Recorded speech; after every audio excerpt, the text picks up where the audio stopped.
When I released my first game, I learned the hard way that using AI as a beginner just turns your code into a mess you can't even understand. So let me show you exactly what I wish I knew about AI when I first got started in game development. So I just want to immediately plant this seed into your mind. You are a beginner, your focus should be to learn, not to build the most impressive things possible. Don't need to learn like everything before you start using AI, and I'm telling like, okay, you should only use AI when you are a 1 year expert.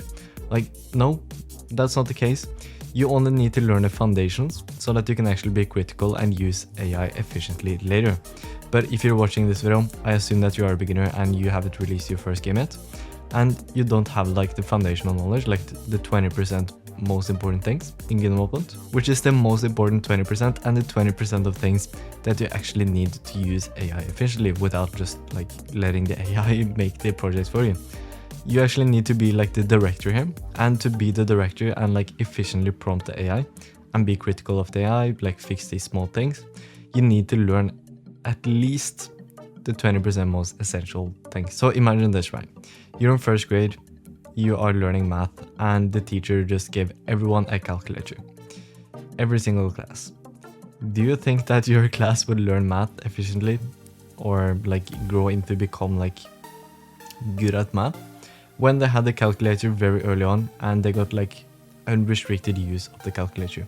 They only used the calculator for every single problem, and they did that for years.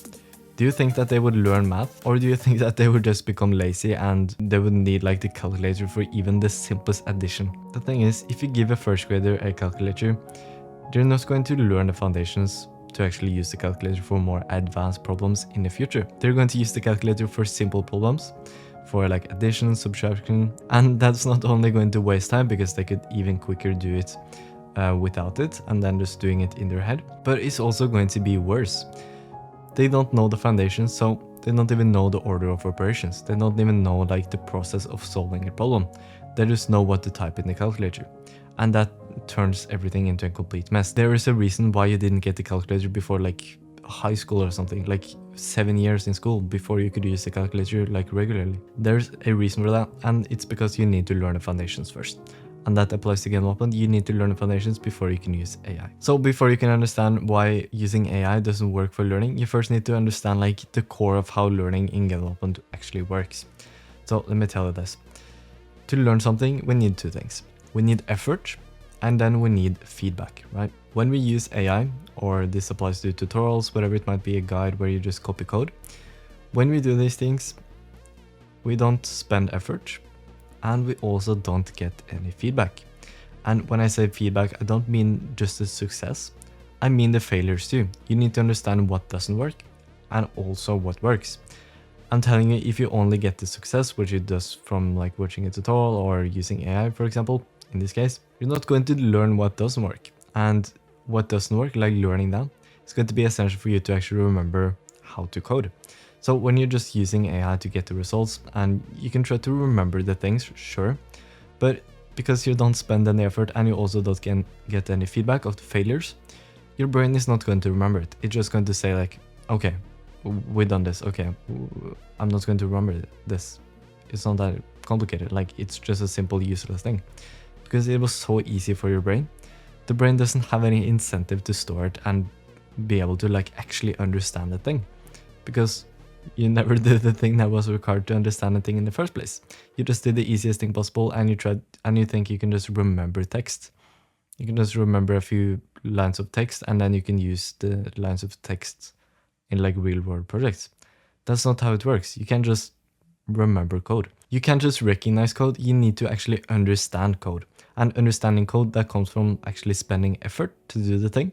Even though we could very simply just ask AI to give the solution for us, we need to on purpose spend effort.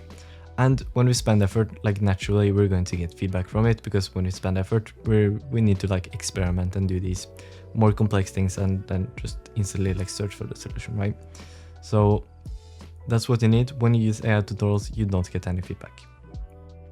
So what I recommend to learn game development is that before you use AI like as a beginner, you should first try to struggle for 10 to 15 minutes without like any tutorials, without any guides where you just copy code, without even searching online or asking AI.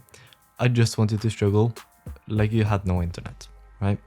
for 10 to 15 minutes, I want you to just struggle. You're going to both spend effort and you're also going to get feedback. And when you do both of the things, you're going to remember the thing that you actually struggle with so much better. And you're actually going to, instead of just recognize it, which you would with tutorials or AI, you're actually going to understand the thing thoroughly.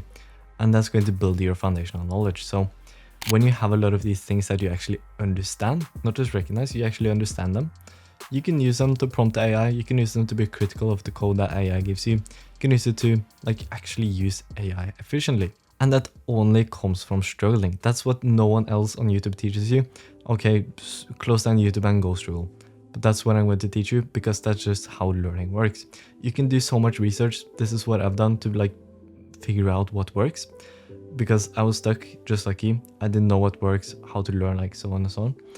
I've researched this for hours, tried myself, experimented. This is the only way I actually remember and understand the things that I use. And that's to struggle with the thing for a few minutes before I search for a solution. And you're not going to do this forever, but only to learn the foundations. So just quickly, before I give you the simple rules for when you should actually use AI, so you have it very clearly in your mind, I just want to quickly mention that if you are a beginner and you want to release your first game, you might feel overwhelmed or just stuck in tutorials, then Smartini is the step-by-step path to release your first game. And inside I also have a bonus where you get the free complete AI guide to actually learn game development and how to use AI efficiently in your first game. So it's the first link below if you want to check it out. Either way, I'm going to tell you like the specific rules for when to use AI. So just in one sentence, how do we use AI? Well, let me tell you. We're going to use AI to supplement our learning. It's just a supplement for learning. If it's not a supplement for your learning, don't use it, okay? So I'm going to give you a few examples for when it actually supplements your learning, when it actually makes sense. The first one is going to be a code review. So it can review your code, but then it's very important that you be explicit that you say you're a beginner. Because if you like had a code review of like Apple's software or like GTA 6, whatever, there will be some problems either way. Like you can identify problems in every single code in the entire world. So you need to say explicitly that you are a beginner and that you only need beginner advice. So don't be like picky. Tell the AI specifically to don't be picky, right? So if you do that, you're going to identify like the biggest flaws, things they might not have thought about before. And the AI can like open your mind to like new ways of thinking about things, or like edge cases that you might not have thought about, or like different ways of doing things that might be just way more efficient. Likely there's going to be a few of these when you're a beginner, so I think code reviews are awesome use cases for AI as a beginner. After you have actually made the script itself, it works, but you just want a quick review to see if like it could be better, right?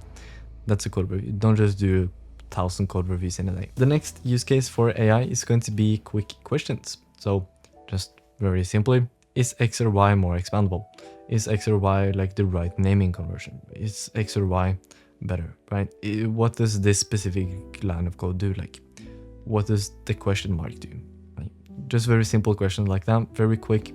Things that it's not that essential that you remember and understand. It's just like, you just need a solution. The third one, the next one, this is a thing that I've found quite useful lately. And that's going to be quizzes, or to ask you questions. So you can get the AI to make like a quiz for you. I know ChatGPT can do that. I think it's very useful. And it's also going to be like, not the thing that makes you understand the thing, but it's going to be just a quick like remembering boost. If you send the AI your code and then you ask AI to make like questions that you can answer, and then you can answer the questions. Then I can tell you if you're wrong or right. If you do that with your own code, I think this is like a small but fun like remembering boost, so that you're going to remember the things that you did much better when you are like making experiments, making prototypes, like testing things out and struggling, as I talked about, obviously. And then the next and most like specific use case for this is going to be build guidance. I've made a custom like GPT that you can use. It's completely free. I'm not asking for anything in return. I just think it would be useful for this specific video, and I also like can use it sometimes myself as well. So I just thought I would share it with you. It's like a link in the description. You can go check if you want. So it's going to say explicitly what you should struggle with. It's going to give you like questions that you should answer. It's going to give you like a few hints if you need them, but it's not just going to give you the solution. So you can actually struggle with the thing. It's just going to be more of a guidance, and you have like a teacher that can like follow you throughout the way of building, right? So it's going to be like exactly what supplement for learning is. It's going to be like a teacher for you. So I think that's very good. If you want, it's completely free. Also, check out Smart Indie, it's the first link in the description if you want to release your first game. It's the quickest and easiest way to do so. Either way, thank you so much for watching this video.